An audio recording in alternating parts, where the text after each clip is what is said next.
বিষ্ণুনবী বলেন জাহান্নামের সবচেয়ে হালকা আযাব কি হবে শোনো। জাহান্নামের সবচাইতে হালকা আযাব হলো ওই ব্যক্তির আযাব যার পায়ে দুটো জাহান্নামের আগুনের জুতা পুড়িয়ে দেয়া হবে। ওই আগুনের উত্তাপে তার মাথার মগজগুলো ভাতের মারের মতো টপ টপ টপ টপ করে বেয়ে বেয়ে পড়বে। জাহান্নামের অবস্থা এত ভয়ঙ্কর হবে, জাহান্নামের ভেতরে লক্ষ লক্ষ কোটি কোটি কাফির মুশরিককে দেওয়ার পরেও জাহান্নাম বলবে আরো আছে নাকি, আরো দাও, আমার ক্ষুধা নিবারণ হয় নাই। জাহান্নাম এত উত্তপ্ত হবে, জ্বলন্ত হবে, ভয়ঙ্কর হবে, জাহান্নামের এক অংশ আরেক অংশকে খেয়ে ফেলবে। আল্লাহু আকবার।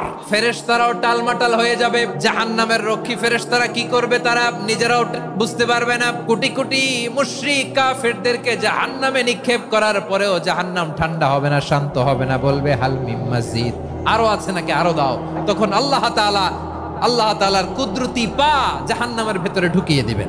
দেওয়ার সাথে সাথে জাহান্নাম থেকে আওয়াজ আসবে কত কত বিইজ্জাতিকা ওয়া বিকদরিক, আল্লাহ বিইজ্জাতিকা ওয়া বিকারামিক, আল্লাহ আপনার ইজ্জতের কসম, যথেষ্ট হয়েছে, এনাফ এনাফ। সুবহানাল্লাহ পড়তে পারলেন না মজা করে?